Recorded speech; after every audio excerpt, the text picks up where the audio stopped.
what do we feel about China? They worked out the deal, and then 2 days ago, Trump said that they grossly violated the terms of agreement. He didn't actually give any explanation. Yeah. He said they grossly violated terms of agreement. Is this political pandering, or is this a sign that the China situation could actually get a little worse? I just think we don't have any leverage, and there's not a lot of respect there. They even brought up with the taco trade, like you're going back and forth. You're going to say 100% tariff, then it goes down to 50 or 200%. Now it's 100. It's a little bit of gesturing. I don't think that he's maybe necessarily pandering, but as we've highlighted before, I don't think he's done a great job with sticking to a plan.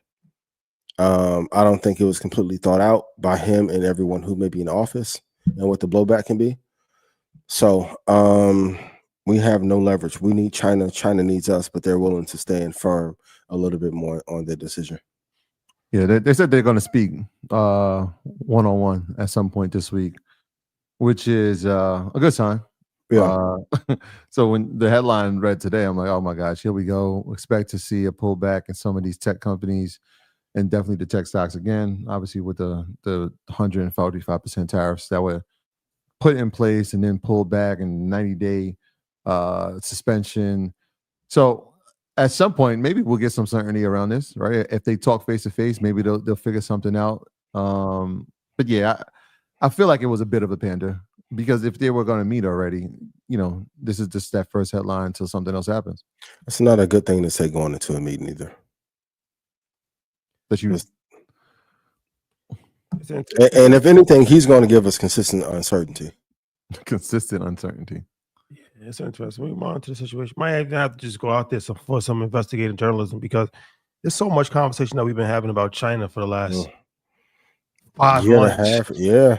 I think it's time to just see what's actually happening in China. I'm interested. Pay him a visit. I'm interested. You going to see Gigi? Perhaps. Got you. Stay tuned. Mm-hmm. Stay tuned. Stay tuned, ladies and gentlemen. Speaking of China, Jamie Dimon said China is a potential adversary, but I worry more about the enemy within. What do you think about his commentary and Jamie starting to speak more freely about the concerns of America? Well, he also said that America shouldn't be focused on buying Bitcoin. It should be focused on buying guns. Military. Jamie want to be on blackout so bad. Say what I want now. Guns, military, artillery. What else did he say? He said guns, military, artillery, and he said a third thing through. It's not a good sign coming from one of the preeminent leaders in the banking space, but he ready to go. He's ready to go. Go where? Like go. What you mean? Leave JP Morgan. You think? Yes, I think so. Run for president? And you're going to get shellacked. You better go get Bernie. The Democratic side is not working, my boy. You better go wait. Now, if you was pro Bitcoin and then ran, see, that's why I like all the America shouldn't bet. You should have backtracked. America needs Bitcoin and guns. The Bitcoin party would have got it done. I would like them to define who the enemy within is. This is a part of the enemy of state where we like get thrown in the back of the van. We can't have that conversation. Not on Google's YouTube. If you like, if you like to speak freely. Mm. No, you know what? Before when he brought up China, it just hit me when we were talking to a lot of the the people in Africa. One of the things they talked about was EVs. Mm-hmm. The EV market came up, and we would just kind of question, like, what's the EV that everybody's looking for? And they were like, it's not even close. BYD. Not even close. Like, there's not even a second thought. Like, it's BYD. And I'm like, well, what is it? What about it? They were like, it's efficient. Did he apologize? It's too late. He just saw that Saquon's on the cover of 26. He was too late, my boy. They were like the affordability. Go to the hole. Pause. How it's engineered, it makes more sense for the environments. And I was like, well, what about Tesla? They're like, nobody wants a Tesla. Nobody in Africa wants a Tesla. Everybody is looking Told at you. if it's going to be an EV on the continent. From what we're hearing is it's BYD. It's Chinese EV. Well, why would they want BYD? Well, the cost was the first thing, right? Yeah. Because you can get a $12,000 or a $16,000 car, whereas Tesla, the starting price is $40,000, $50,000, right? And then they would like the modifications of it. I know that was one of the knocks against Tesla. How much can you modify it? Chinese. Then there's a few other models, but the BYD was another one. They're like, it could be modified.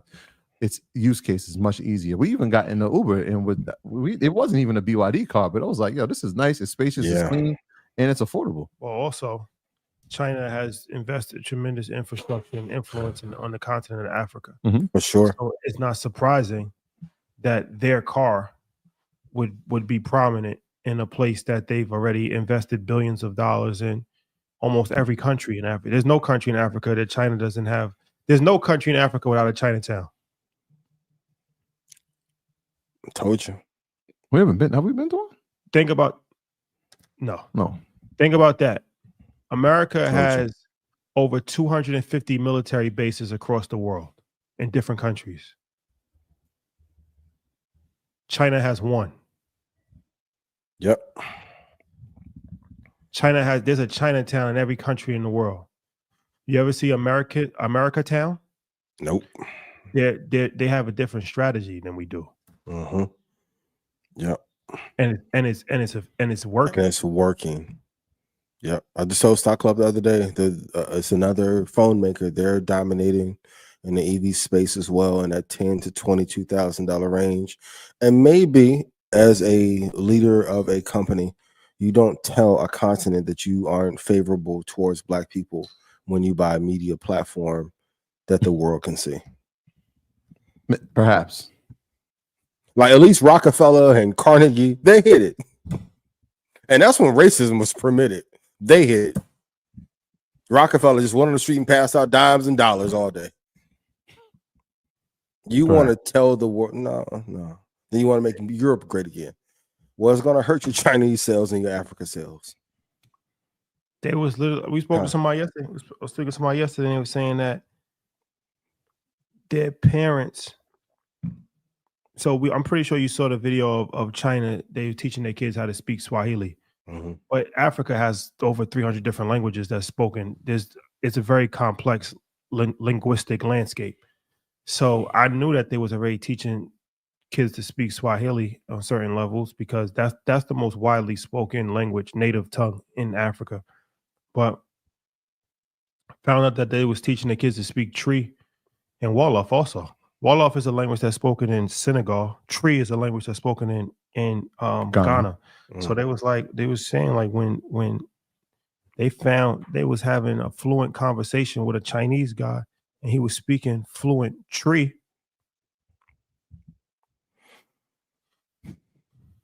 What you say 8 weeks ago? It's over, man. It's over. No, we don't see it. We don't see it. We went to the ports. We tried. We saw the ports taken over in Jamestown. We saw the infrastructure being built. We saw the local fishermen that probably won't have that position in about 2 to 3 years. It's happening. So I say that to say, Jamie Dimon, I think he has good intentions, but I just think American strategy has to change. We can't do the same thing that we've been doing for the last 100 years. You have to play differently. Inclusion is important. It's not just about military strength. It's not just about focusing on just America, make America great, America first. Man, it's a big world that we live in. And there's a lot of things that's happening all over the world. And the average American has no idea about it because even the news that we digest is only focused on local. It's not focused on things that's happening outside the world. We're getting left behind. Yep. And the rest of the world is moving forward at a very fast pace. And if we don't rethink the way that we're actually doing things, as far as on the media, as far as on education, as far as on just everyday life, we're going to be in big trouble. That's too late. No, we're in trouble. It's too late. Politics is one of the reasons. It's too short-sighted. Lobbying plays a factor into that. American media plays a factor into that. Education has been sold off. 80 years ago. That's tough. It's almost like they go get your tickets to InvestFest. Maybe we'll have some solutions for you in the deal room. But international exposure is incredibly important. It's vitally important, Yep. man. It's vitally important. So Yep. just take that into consideration. Market Monday, it's a stock investment show, but bigger than that, it's a business show, and it's a show that actually, is supposed to prepare you for the future. So we got to tell you what's going on, but that's just something just to consider. Like, you cannot get caught thinking this nationalistic way. It's harmful. And it's something that, like I said, you're just looking at China. You could say a lot of things about China, but they have a globalistic view of things, and they're executing this.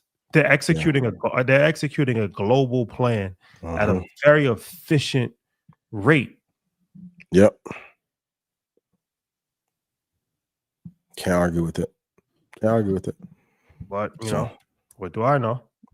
Just a guy on YouTube.